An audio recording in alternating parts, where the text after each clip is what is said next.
നിലമ്പൂർ ഉപതെരഞ്ഞെടുപ്പിൽ ആർക്കെങ്കിലും വല്ല താല്പര്യവുമുണ്ടെങ്കിൽ അത് അവിടുത്തെ മുൻ MLA PV അൻവറിനായിരിക്കും. നിലമ്പൂർ അനാഥമാകുന്നതിലല്ല, പിണറായി സത്തിനെതിരെ അംഗം കുറിക്കാൻ കച്ച മുറുക്കിയിരിക്കുകയാണ് അൻവർ ചേകവർ. UDF മുന്നണിയിൽ കയറിക്കൂടാനുള്ള അവസരം കൂടിയാണ് അൻവറിനിത്. മുന്നണിയിൽ ചേർക്കാതെ നിലമ്പൂരിൽ പിന്തുണയില്ലെന്നൊക്കെയുള്ള ഉണ്ടയില്ലാ വെടി ആദ്യം പൊട്ടിച്ചു നോക്കി. ആര് സ്ഥാനാർത്ഥിയായാൽ കൊള്ളാം എന്നും പറഞ്ഞു നോക്കി. ഏറ്റവും ഒടുവിൽ എങ്ങനെയെങ്കിലും തെരഞ്ഞെടുപ്പ് പ്രഖ്യാപിച്ചാൽ മതി എന്ന അവസ്ഥയിലായിട്ടുണ്ട് അൻവർ. നിലമ്പൂരിൽ സമ്മർദ്ദ തന്ത്രവുമായി PV അൻവർ. UDF-ൽ എടുത്തില്ലെങ്കിൽ തൃണമൂൽ ഒറ്റയ്ക്ക് മത്സരിക്കുമെന്ന് മുന്നറിയിപ്പ്. ഞങ്ങൾ ചോദിച്ചില്ലല്ലോ അവരോട്, ദയവ് ചെയ്ത് ഞങ്ങളുമായിട്ട് വന്ന് സഹകരിക്കണം എന്ന് ഞങ്ങൾ അഭ്യർത്ഥിച്ചിട്ടില്ലല്ലോ, ആരോടും അഭ്യർത്ഥിച്ചിട്ടില്ല. സ്ഥാനാർത്ഥി ആരാവണമെന്ന് ഞാൻ തീരുമാനിക്കും, അവനെ ജയിപ്പിക്കും. എന്നിട്ട് അവനെ മുന്നിൽ നിർത്തി ഞാൻ തിരിച്ചു കളിക്കും. നോക്കിക്കോ, അന്ന് നമ്പ്യാർക്കും ഉണ്ടാവും ചില തീരുമാനങ്ങൾ, അത് നിങ്ങൾ അംഗീകരിക്കേണ്ടി വരും. UDF-ൽ ഒരു ഘടകകക്ഷിയും പുറത്തുള്ള ഒരാളും കോൺഗ്രസിന്റെ സ്ഥാനാർത്ഥി നിർണയത്തിൽ ഒരു സമ്മർദ്ദവും ചെലുത്തിയിട്ടില്ല. ഇതുവരെ ഒരു സമ്മർദ്ദത്തിന് ഞങ്ങൾ വഴങ്ങുന്നില്ല. തമ്പുരാൻ മാപ്പാക്കണം, ഇനി ഉണ്ടാവില്ല. ഗോവിന്ദൻകുട്ടി തമ്പുരാന്റെ കൂടെ ഉണ്ട്, നീ തമ്പുരാൻ പോന്ന് പറയണവരെ. UDF ആ വിഷയം നമ്മൾ ചർച്ച ചെയ്തിട്ടില്ല, ഞങ്ങളത് ചർച്ച ചെയ്യും.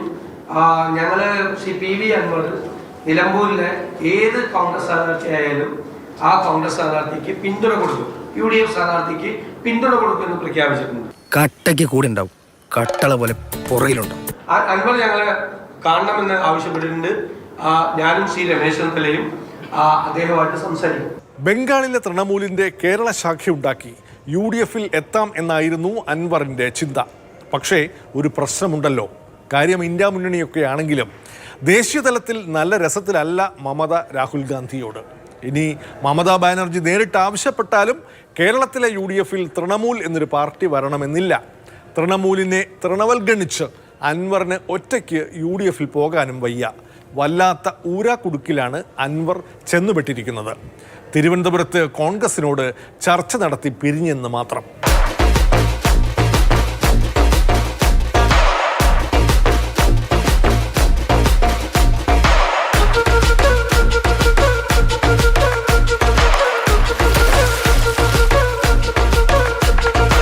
UDF സ്ഥാനാർത്ഥി ആരെ എന്നത് UDF നേതൃത്വവും അതിന് നേതൃത്വം നൽകുന്ന കോൺഗ്രസ് തീരുമാനിച്ചത്. ആ സ്ഥാനാർത്ഥിയോടൊപ്പം പിണറായിക്കെതിരെ എല്ലാവരെയും അണിനിരത്തി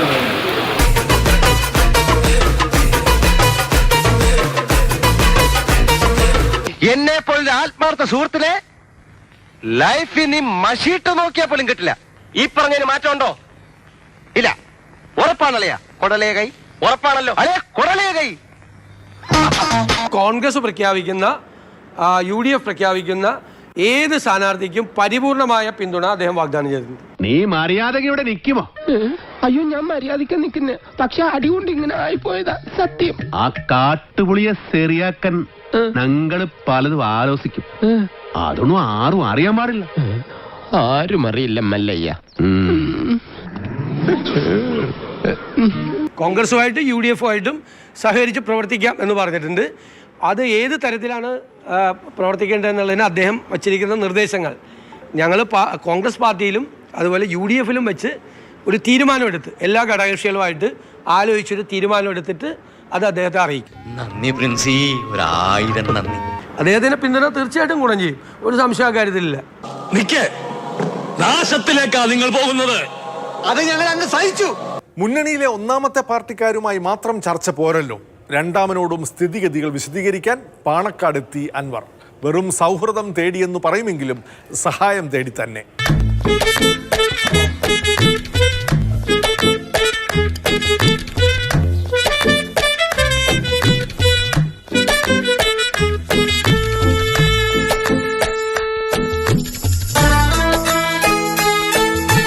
പ്രത്യേകിച്ച് ഒന്നും പറയാനില്ല. നമുക്കറിയാം UDF ലീഡർഷിപ്പ് കോൺഗ്രസ് ലീഡർഷിപ്പുമായി തിരുവനന്തപുരത്ത് മിനിയാന്ന് ചർച്ച നടത്തി. വളരെ ഫ്രൂട്ട്ഫുള്ളായ ചർച്ചയായിരുന്നു എന്ന് പറഞ്ഞു. UDF-ൽ ഒന്നാം കക്ഷിയാണ് കോൺഗ്രസ്, രണ്ടാം കക്ഷിയാണ് നിലക്ക് മുസ്ലിം ലീഗ് ലീഡർഷിപ്പുമായി ചർച്ച നടത്തുക എന്ന ഞങ്ങളുടെ ധാർമ്മിക മര്യാദയും ബാധ്യതയും ആ നിലക്ക് വന്നു, കാര്യങ്ങൾ സംസാരിച്ചു. എങ്ങനെയാണോ തിരുവനന്തപുരത്ത് നടന്ന ആ ചർച്ച അതേ ഇഫക്റ്റ് തന്നെയാണ്. വളരെ അനുകൂലമാണ്, അനുഭാവപൂർവമാണ് കാര്യങ്ങൾ അങ്ങോട്ടും ഇങ്ങോട്ടും നോക്കിക്കാണുന്നത്. ഒരേ സ്കെയിലിൽ ശമ്പളം പറ്റുന്ന അടിസ്ഥാന വർഗമാണ് നമ്മൾ. യോജിച്ചു നിന്നാൽ നമുക്ക് പല കൊടുക്കൽ വാങ്ങലുകളും നടത്താം. പരസ്പരം വിശ്വാസത്തോടു കൂടിയുള്ള ഒരു കൈമാറ്റം. സദുദ്ദേശത്തിലപ്പുറം മറ്റു വലിയൊരു രാഷ്ട്രീയ പ്രാധാന്യം ഒന്നുമില്ല. ഇതൊരു സൗഹൃദപരമായിട്ടുള്ള കാഴ്ച മാത്രമാണ്. മുന്നണി പ്രവേശനം എല്ലാം വഴിയിൽ കിടക്കുകയാണ്. അനിശ്ചിതത്വം ഉടൻ നീങ്ങാനും വഴിയില്ല. എങ്കിലും തെരഞ്ഞെടുപ്പ് പ്രഖ്യാപനം വൈകുന്നതിലാണ് അൻവറിന്റെ ആശങ്ക. ഞാൻ തുടക്കം മുതൽ പറഞ്ഞാണ്. കാരണം പിണറായിയും CPM RSSുമായിട്ടുള്ള കേന്ദ്രവുമായിട്ടുള്ള ബന്ധം, ആ ബന്ധം ദുരുപയോഗം ചെയ്തുകൊണ്ട് ഈ തെരഞ്ഞെടുപ്പ് മാറ്റിവെക്കുക എന്നത് ആരുടെ ആവശ്യമാണ്? പിണറായിയുടെ ആവശ്യമാണ്. വാചകം പിടിച്ച അണ്ണാക്കിലെ വെള്ളം പറ്റിക്കാതെ മറികണം. അതോർത്ത് തീ വിഷമിക്കേണ്ട. എന്റെ അണ്ണാക്ക് ഇഷ്ടം പോലെ വെള്ളം സ്റ്റോക്ക് ഉണ്ട്. പിണറായിസത്തിനെതിരെയുള്ള വോട്ടാണ് വരാൻ പോകുന്നത്. അത് കേരളത്തിലെ 140 മണ്ഡലങ്ങളെയും ബാധിക്കും. അതുകൊണ്ട് തെരഞ്ഞെടുപ്പ് ഇല്ലാതാക്കുക എന്നത് CPMന്റെ ആവശ്യമാണ്. ആ CPMന്റെ ആവശ്യത്തോടൊപ്പം BJP നിന്ന് കൊടുക്കുന്ന രാഷ്ട്രീയ സാഹചര്യമാണുള്ളത്. മനസ്സിലാക്കി കളഞ്ഞല്ലോ. നമ്മൾ ഈ ആഴ്ച കൂടി വെയിറ്റ് ചെയ്യും. ഈ ആഴ്ചക്കുള്ളിൽ തീരുമാനമില്ലെങ്കിൽ ബഹുമാനപ്പെട്ട ഹൈക്കോടതിയെ സമീപിക്കുക എന്നത് മാത്രമേ ഇതിന് മാർഗമുള്ളൂ. മാണിക്കായിട്ടുള്ള അംഗത്തിന് ഒരുങ്ങിക്കോ.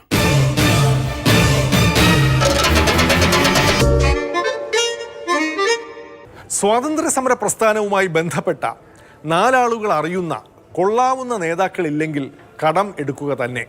മുമ്പ് പട്ടേലിനെയും ഗാന്ധിജിയെയും സ്വന്തമാക്കിയതുപോലെ ഇത്തവണ കോൺഗ്രസിന്റെ മുൻ ദേശീയ പ്രസിഡന്റ്, ലോകപ്രശസ്തനായ ചേറ്റൂർ ശങ്കരൻ നായരെയാണ് ഇത്തവണ BJP പിടികൂടിയിരിക്കുന്നത്. ഈ ബിസിനസ്സിന് വേണ്ട ഒരു അത്യാവശ്യ കാര്യം നമ്മുടെ കയ്യിലില്ല. എന്താ അത്? ഇൻവെസ്റ്റ്മെന്റ് ആണോ? പാരമ്പര്യം. പക്ഷേ അത് നമുക്കുണ്ടാക്കാം.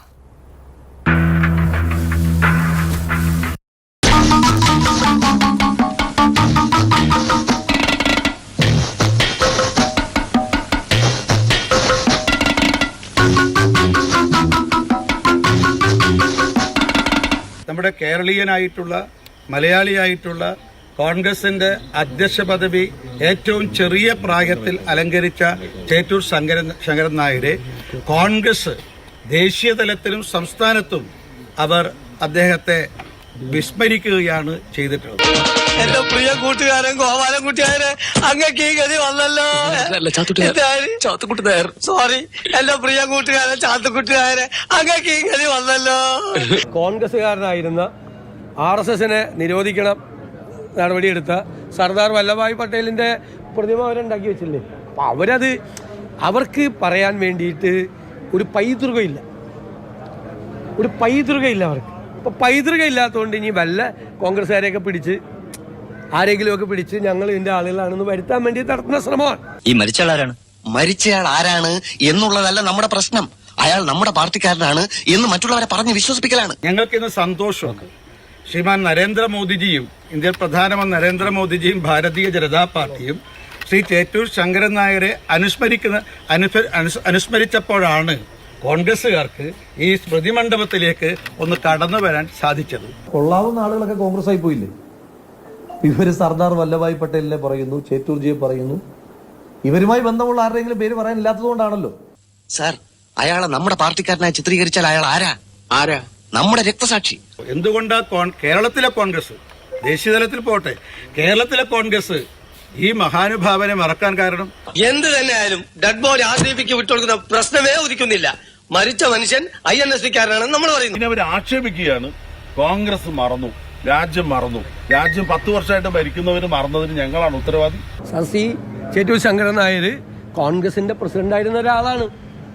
സർദാർ പട്ടേൽ കോൺഗ്രസ് നേതാവായിരുന്ന ആളാണ്. നെഹ്റു മന്ത്രിസഭയിൽ അംഗമായിരുന്ന ആളാണ്. മനസ്സിലായാലും നമ്മളൊക്കെ മരിച്ചുപോയാലും ഇവര് അത് പറയുമെന്ന് എനിക്ക് പേടി.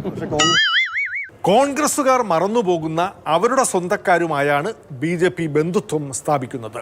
കോൺഗ്രസിന് ബന്ധവും സ്വന്തവും ഓർമ്മ വരുന്നത് അപ്പോൾ മാത്രമാണെന്ന് മാത്രം. RSSനെ നിരോധിച്ച പട്ടേലിനെ വരെ നേരത്തെ സ്വന്തമാക്കിയിരുന്നല്ലോ. പരിഹാസ്യമായ ഒരു അവസ്ഥയാണ്. കോൺഗ്രസ് ദേശീയ സ്വാതന്ത്ര്യ പ്രസ്ഥാനത്തിന്റെ ഭാഗമായിട്ട് നിലനിന്ന് പോരാടിയ ലോകപ്രശസ്തനായ മലയാളിയായ ശങ്കരൻ നായരെ പോലും മറക്കുന്നു. ഇത്രയും കാലം മറന്നിരിക്കുന്നു. അവിടേക്ക് ആ സ്പേസിൽ കടക്കാൻ BJP അതിശക്തിയായിട്ട് മുന്നോട്ടേക്ക് വരുന്നു എന്നുള്ള പരിഹാസ്യമായ ഒരു ചിത്രമാണ് ഈ പ്രശ്നത്തിന്റെ ഭാഗമായിട്ടുണ്ടായത്. അഴിമതി വിരുദ്ധനും അഹിംസാവാദിയുമായി മഹാത്മാവിനെ അറിയോടാ? നിനക്കൊക്കെ ഓപ്ഷൻസ് വേണമായിരിക്കും അല്ലേ? ഇൻ ഹരിഹർ നെഹ്റു നെഞ്ചത്ത് പൂവില്ല ഗാന്ധി ഗാന്ധി. നരേന്ദ്രമോദി ഒരു സിനിമ കണ്ടു, സിനിമയുടെ തിരക്കഥ വായിച്ചു. അദ്ദേഹത്തിന് ചേറ്റൂർ ശങ്കരൻ നായരെ അറിയാൻ ഒരു സിനിമ വേണ്ടി വന്നു. ഈ ഒരു സിനിമ കണ്ടിട്ട് നരേന്ദ്രമോദി ആ സിനിമയെ പറ്റി പരാമർശിച്ച ഉടനെ തന്നെ കോൺഗ്രസ്സുകാർക്ക് മനസ്സിലായത് ഇങ്ങനെ ഒരാളുണ്ട് എന്ന്, BJPക്കാർക്ക് മനസ്സിലായത് ഇങ്ങനെ ഒരാളെ നമുക്ക് തട്ടിയെടുക്കാം എന്ന് പറഞ്ഞാൽ നമുക്ക് സ്വാതന്ത്ര്യ സമര പോരാളികൾ ഇല്ലാത്തതുകൊണ്ട് ഇങ്ങനെയുള്ള ഒരാളെ ചേറ്റൂർ ശങ്കരൻ നായർ നമുക്ക് നമ്മുടേതാക്കി മാറ്റാമെന്ന് RSകാർ തീരുമാനിച്ചു. പക്ഷെ ഇതൊക്കെ ചീപ്പ് സില്ലി നാണം കെട്ട പരിപാടികളല്ലേ? താനാര് നാണപ്പന? നാണം ഉണ്ടെങ്കിൽ ഈ പരിപാടിക്ക് ഇറങ്ങരുത്. ജയിക്കലാണ് പ്രധാനം, വഴി ഏതായാലും. അതാണ് നമ്മുടെ നാട്ടിലെ ഒരു രീതി. ഒരു ഘട്ടത്തിൽ നമുക്കറിയാം RSSനെ നിരോധിക്കുന്നതിന് നേതൃത്വം കൊടുത്ത അന്നത്തെ ആഭ്യന്തര വകുപ്പ് മന്ത്രിയായിരുന്നു പട്ടീൽ. പട്ടീലിനെ BJPയുടെ ഭാഗമാക്കാനുള്ള ശ്രമം അവർ നടത്തി. കേരളത്തിൽ തന്നെ കരുണാകരനെ ഒപ്പം നിർത്താൻ പറ്റുമോ എന്നുള്ള ശ്രമം പത്മജിയിലൂടെ BJP നടത്തിയിട്ടുണ്ട്. പത്മജയിലൂടെ കെ കരുണാകരന്റെ പൈതൃകം സ്വന്തമാക്കാനും ഒരു ശ്രമമുണ്ടായി. ഇതൊക്കെ കാണുമ്പോൾ ഇവർക്ക് കേരളത്തിൽ പാരമ്പര്യമുള്ള നേതാക്കളുടെ കടുത്ത ക്ഷാമം നേരിടുന്നതായി മനസ്സിലാക്കണം. ജനമനസിൻ അധിപതി നീവാ, പുതുയുഗമായി പുലരൊളി പോൽ വാ, കാത്തിരുന്നൊരു ജനത വന്നേ ഈ നാടിനു പെരുമ, വഴിമാറുക നീതിരഥം ഇതിലേ. നോക്കൂ, നിങ്ങൾ കെ കരുണാകരൻ കഴിഞ്ഞാൽ കേരളത്തിന് ഒരു വിഷണറി മുഖ്യമന്ത്രി ഉണ്ടായിരുന്നു എന്ന് നിങ്ങൾക്ക് ആർക്കെങ്കിലും ഇവിടെ അവകാശപ്പെടാൻ പറ്റുമോ? ശരിയാണ്, BJPയുമായിട്ട് നല്ല അഭിപ്രായ വ്യത്യാസമുള്ള പാർട്ടിയാണ് കോൺഗ്രസ്. പക്ഷെ കെ കരുണാകരനെ പോലെ ദിഷണാശാലിയായ വിഷണറി ആയിട്ടുള്ള ഭാവന സമ്പന്നനായ ഒരു മുഖ്യമന്ത്രി കേരളത്തിൽ ഉണ്ടായിട്ടില്ല. കരുണാകരൻ മാത്രമാണ് ഭാവി കേരളത്തെക്കുറിച്ച് എന്തെങ്കിലും ചെയ്യണം, അത് ഈ ചുവപ്പ് നാടയും അതിനപ്പുറത്തേക്കുള്ള ഉദ്യോഗസ്ഥന്മാരുടെ വിലക്കുകളും എല്ലാം മറികടന്നുകൊണ്ട് എന്തെങ്കിലും ചെയ്യണം എന്ന് ആഗ്രഹിച്ച ഒരു മുഖ്യമന്ത്രി, അതിനുവേണ്ടി പ്രവർത്തിച്ച ഒരു മുഖ്യമന്ത്രി ശ്രീ കെ കരുണാകരൻ മാത്രമേ ഉണ്ടായിട്ടില്ല. എനിക്കത് പറയുന്നതിൽ യാതൊരു മടിയുമില്ല. സാറാണ് സാറേ ഞങ്ങളുടെ സാറ്, സാറാണ് ഞങ്ങളുടെ പാർട്ടിയിലെ കിങ് മേക്കർ. ഗാന്ധിജിയെ നേരത്തെ തന്നെ കേരളത്തിൽ ഏറ്റെടുത്തു കഴിഞ്ഞു. മുൻ പ്രസിഡന്റുമാരായ കെ സുരേന്ദ്രന്റെ ത്രിവർണ്ണ യാത്രയും കുമ്മനത്തിന്റെ സങ്കല്പ യാത്രയും ഈ വഴിക്കുള്ള നീക്കമായിരുന്നു. രഘുപതി രാഘവ രാജാ രാം പതിത പാവന സീതാരാം. അതുകൊണ്ട് ഗാന്ധിയൻ ആദർശങ്ങൾ പ്രസംഗിക്കാനുള്ളതല്ല, ഗാന്ധിജിയുടെ സ്വപ്നങ്ങളാണ് ഭാരതീയ ജനതാ പാർട്ടി യാഥാർത്ഥ്യമാക്കിയത്. എന്റെ സത്യാന്വേഷണ പരീക്ഷണങ്ങൾ രഘുപതി രാഘവ രാജാ രാം, രഘുപതി രാഘവ രാജാ രാം പതിത പാവന സീതാരാം. നമ്മുടെ അപ്പൂപ്പൻ, നമ്മുടെ ഗാന്ധിജി അപ്പൂപ്പൻ, അടിയും വെടിയും കൂസാതെ പൊരുതി അപ്പൂപ്പൻ. നമ്മുടെ അപ്പൂപ്പൻ, നമ്മുടെ ഗാന്ധിജി അപ്പൂപ്പൻ, അക്രമമൊന്നും കാട്ടാതെ സമരം ചെയ്തൊരപ്പൂപ്പൻ. നാരായണ നാരായണ.